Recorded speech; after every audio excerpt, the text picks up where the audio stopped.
The dice have been cast, the swords drawn, and the heart of Rome has been stabbed by its own children. How did a republic transform into a dictatorship? Not by external enemies, but by internal greed and inequality. Now it's time to look through a new window. A storm is raging today among the marble columns of ancient Rome, but this storm is not rising from barbarians beyond the Alps, as you might imagine, but from the 7 hills of Rome itself. Today you will witness not how an empire was born, but how a 500-year-old republic committed suicide with its own hands. 133 BC, Rome is the absolute master and ruler of the Mediterranean, the undisputed greatest power of the time. Carthage has fallen, Greece has knelt, but the price of victory is of course heavy. Walking through the streets of Rome, you will see thousands of former soldiers dying of hunger in the shadow of triumphal arches. Rome, like a giant that grew richer as it became poorer, has transformed into a vast mass of undeniably impoverished people, retirees by disability. And right in the middle of this chaos, a man appears. Tiberius Gracchus. He comes from a noble family, but his heart beats with the people of the streets.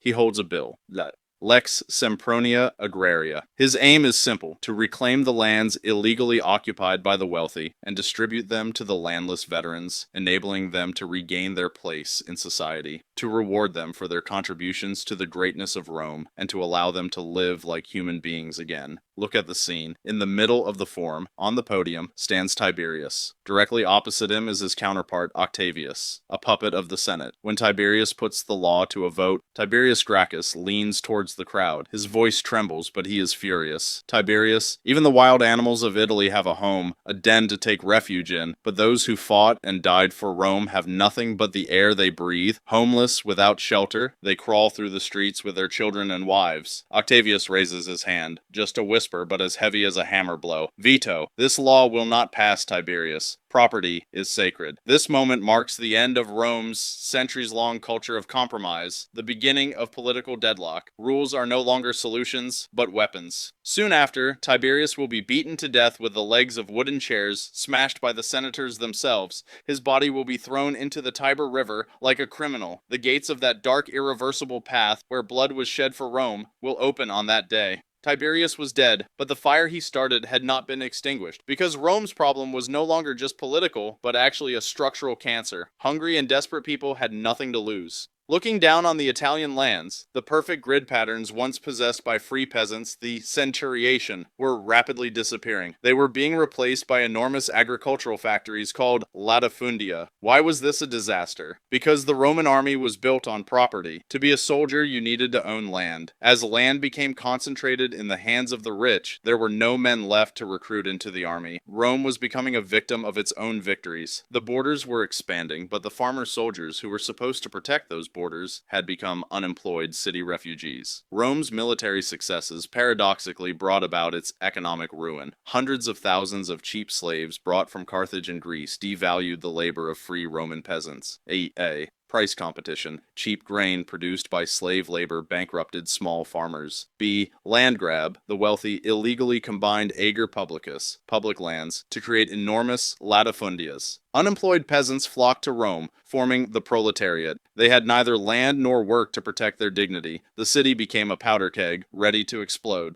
This economic earthquake paralyzed not only the economy but also the Roman army, because the traditional Roman system had collapsed. Thus, 2 important events emerged. Either Rome awaited its savior or its executioner. Gaius Marius enters the scene. He is not like those who argue in perfumed togas in aristocratic salons. He is novus homo, that is, a new man who has risen through his own efforts. His face is covered with the dust of battlefields and sword wounds. Setting: a military camp. Marius looks at a young soldier donning his armor. Marius: What is your name, soldier? Young man: Lucius, sir. My father has no land. I am without property. Marius: Your property now is this sword, Lucius. Your land will be the places we conquer. You are not a soldier of Rome, but of me. If you remain loyal, when you retire, you will be the master of your own estate.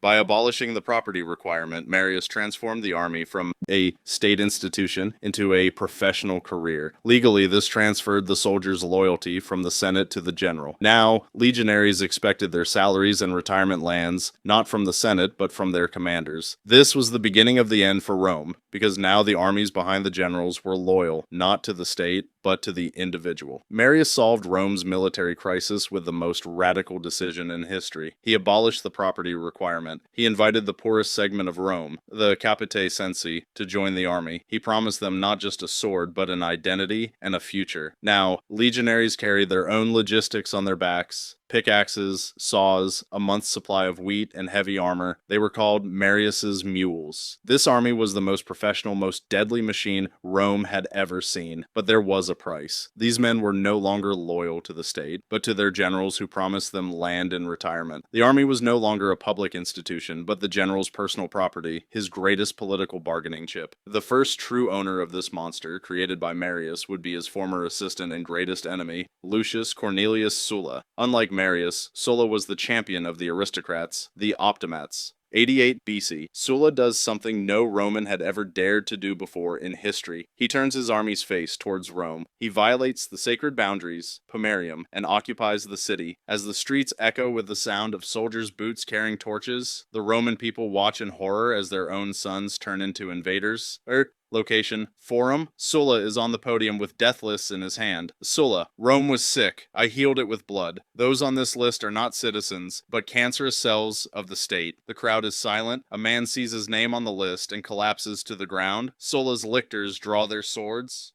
Sulla revived the ancient title of dictator, but with a difference. This time there was no time limit, prescription, death lists completely suspended the law, property rights, the right to life, and the right to a fair trial disappeared overnight. Sulla destroyed all the legal safeguards that constituted the Republic in order to save it. These lists are not documents of justice, but tools of purging. A social decay begins, where a rich man is added to the list simply for liking his garden, and sons denounce their fathers for reward. In short, Sulla turns the Republic into a bloodbath in order to repair it. When Sulla finally relinquished his dictatorship and chose a civilian life, no one could touch him even if he walked alone in the market, because everyone knew that even if he was gone, the reign of terror he had established had become Rome's new constitution. The bloodstains in the Forum are being washed away by slaves, but that deep wound in the soul of Rome will never heal. The Republic is now a corpse. It has only not yet been buried. The system Sulla established is echoing the footsteps of a giant. In the shadows of the Forum, a young man in his 20s stands, watching all that is happening with a sharp intellect, an ambitious and dignified young man who narrowly escaped Sulla's death list, Gaius Julius Caesar. Caesar learned the power of the people from Marius and how to use the army from Sulla. He knows the dice have already been cast. Now he turns his gaze to the distance. To the north, to the misty and impenetrable forests of Gaul. The Roman Civil War is not over. It has only entered that unsettling silence before the next act, before a greater storm. Rome's most ambitious son is entering the scene. How did Julius Caesar build not just an army, but his own legend in the wild jungles of Gaul? In our next episode, we'll explore Caesar's rise, the Gallic Wars, and the famous Rubicon crossing that brought about the end of the Republic. Don't forget to subscribe and turn on notifications to watch history's greatest gamble, because real history is far more striking than any fiction can match.